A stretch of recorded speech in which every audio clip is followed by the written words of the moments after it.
Doctor Yunus Tarique Rahman বৈঠকে নির্বাচনের তারিখটাও কি জানা গেল? এই প্রসঙ্গটা নিয়ে আপনাদের সামনে কথা বলতে চাই। আপনারা জানেন যে আজকে অত্যন্ত সৌহার্দ্যপূর্ণ পরিবেশে লন্ডনে বাংলাদেশের প্রধান উপদেষ্টা এবং বিএনপির ভারপ্রাপ্ত চেয়ারম্যান তারেক রহমানের মধ্যে একটি বৈঠক অনুষ্ঠিত হয়েছে। বাংলাদেশ সময় দুপুর 2টা থেকে বিকেল 4টা পর্যন্ত এবং লন্ডন সময় সকাল 9টা থেকে বেলা 11টা পর্যন্ত। এই বৈঠকে আগামী বছরের রমজানের আগেই জাতীয় নির্বাচন আয়োজনের প্রস্তাব করেন তারেক রহমান।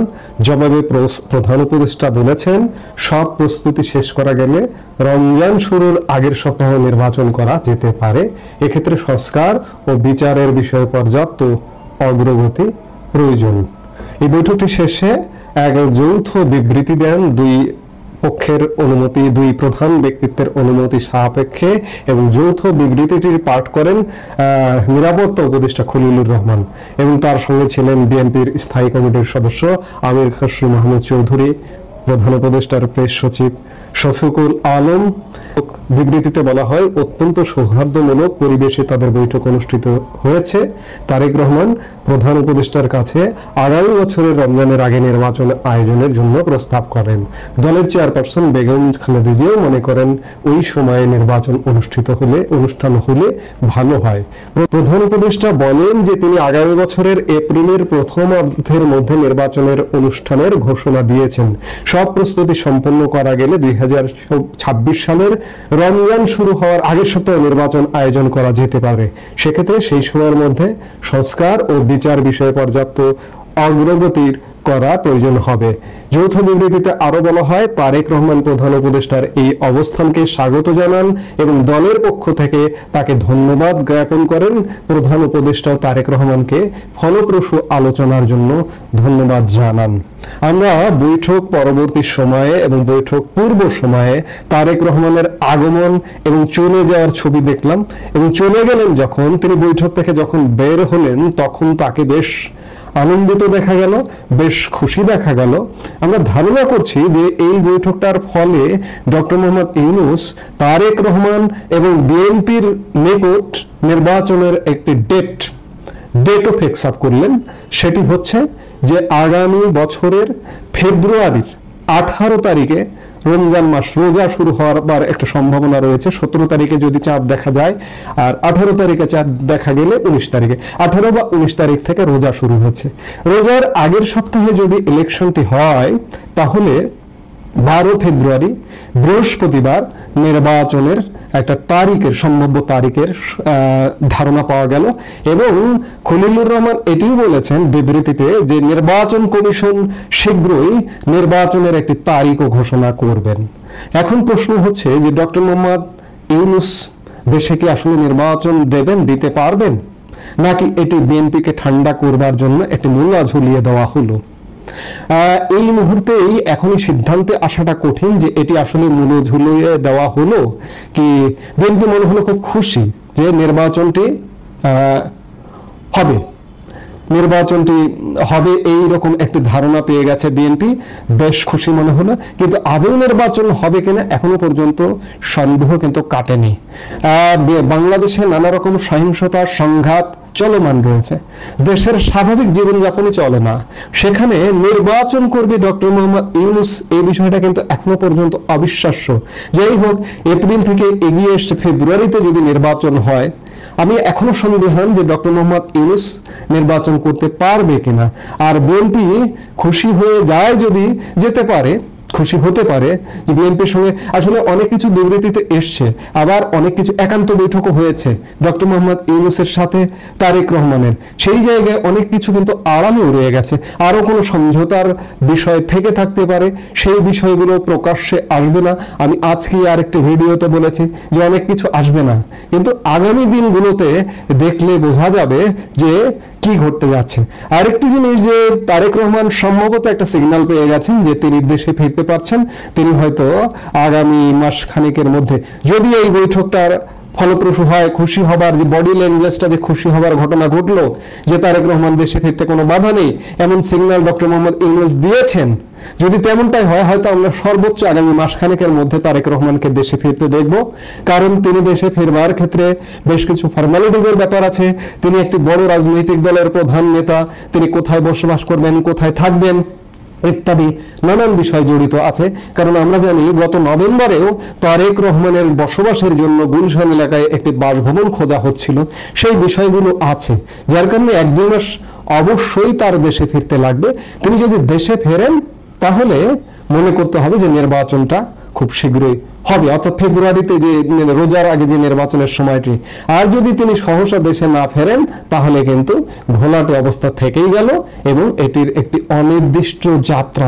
এটি কি বিএনপির নিকট আসলে শুধুমাত্র মূল্য ঝুলিয়ে দিলেন নাকি অন্য কিছু, এগুলো দেখবার জন্য আমাদের অপেক্ষা করতে হবে। অপেক্ষা করা ছাড়া আসলে আমাদের সামনে কোনো পথ খোলা নেই।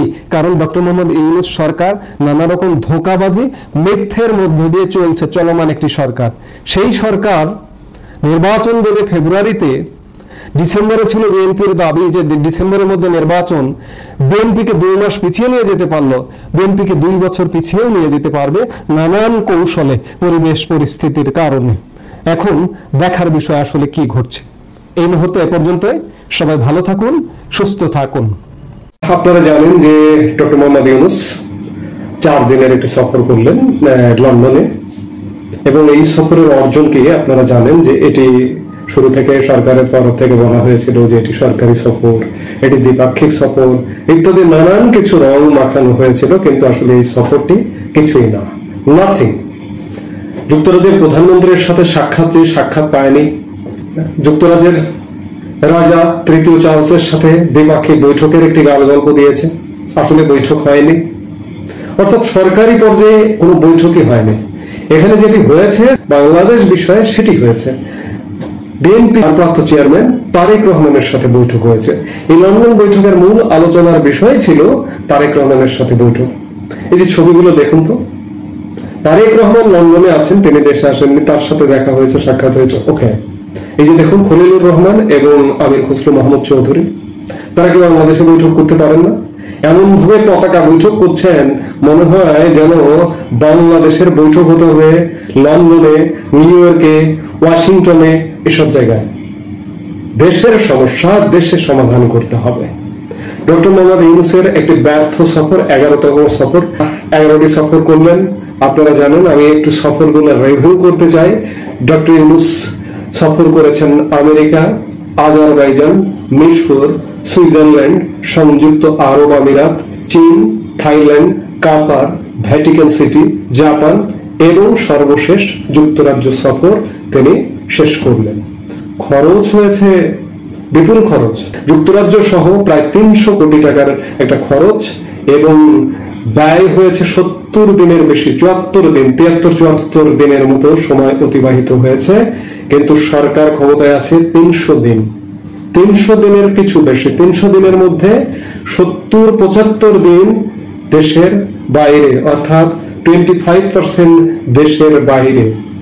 মজার বিষয় হলো এই 11টি সফরের কোনো দেশ তাকে আমন্ত্রণ জানায়নি।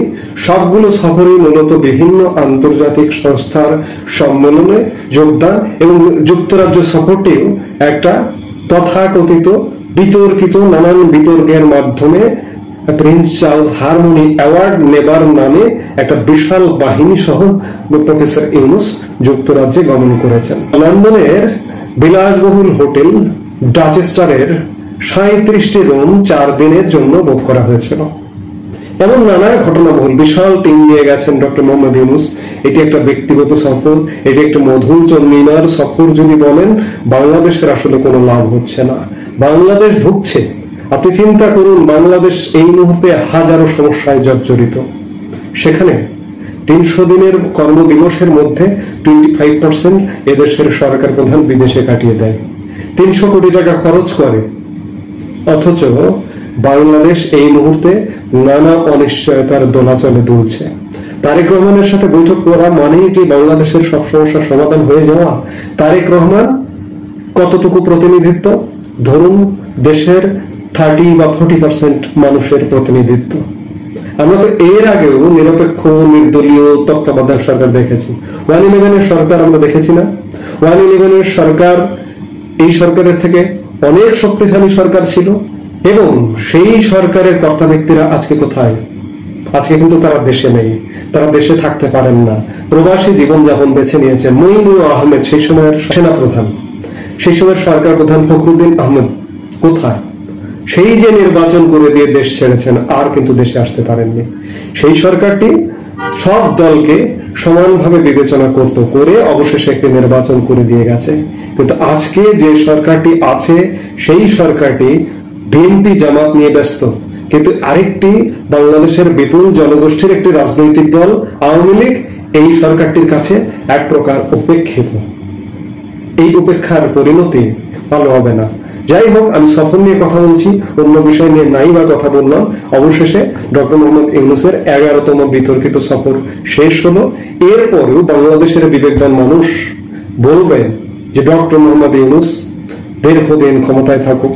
কেউ কেউ বলেন 5 বছর। ঈদের মাঠেও আমরা শুনলাম ভাড়া করা লোকদের দিয়ে 5 বছর সরকার থাকবার কথা। এগুলো কি বলবেন?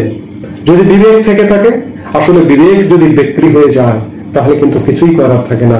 বিবেক বিক্রেতা যারা, তারাই বলবেন। আমরা বলবো যে ডক্টর মোহাম্মদ ইউনূসের আর একদিনও ক্ষমতার মসনদে থাকা কোনো কারণ নেই। এই যে আমি সর্বশেষ যদি ব্যর্থতা দেখি, যে এই যে যুক্তরাজ্য সফর, এই যুক্তরাজ্য সফরের সীমাহীন ব্যর্থতা কাঁধে নিয়ে ডক্টর মোহাম্মদ ইউনূসের পদত্যাগ করে চলে যাওয়া উচিত, কিন্তু তিনি যাবেন না। বাংলাদেশের মানুষের ভাগ্যেরও খুব সহসা পরিবর্তন হবে না। বিএনপি প্রধান তারেক রহমানের সাথে বৈঠক হয়েছে, বৈঠকে নির্বাচনের সময়সীমা নির্ধারণ হয়েছে এক প্রকার। তারেক রহমানের জন্য কিছু ইতিবাচক ঘটনা ঘটেছে, কারণ আমরা খুশির খবর দেখলাম তাকে। যেটাই হোক না কেন, তিনি হয়তো দেশে আসবেন এমন আভাস পেয়েছেন। কিন্তু বাংলাদেশের কি হচ্ছে? বাংলাদেশের ঘোড়ার ডিম হচ্ছে। বাংলাদেশের সামনে শুধুমাত্র মূল্য ঝুলিয়ে দেওয়া হচ্ছে। বাংলাদেশের শেষ পরিণতি আসলে কি আছে এই মুহূর্তে প্রেডিকশন করাও একটা দুরূহ ব্যাপার। যাই হোক, ডক্টর মোহাম্মদ ইউনূস বিদেশে ব্যর্থ, দেশে ব্যর্থ, সর্বত্র ব্যর্থ। এই ব্যর্থ সরকারের বিদায় ছাড়া আর কোনো উপায় বা কোনো বাংলাদেশের মুক্তির কোনো উপায় নেই।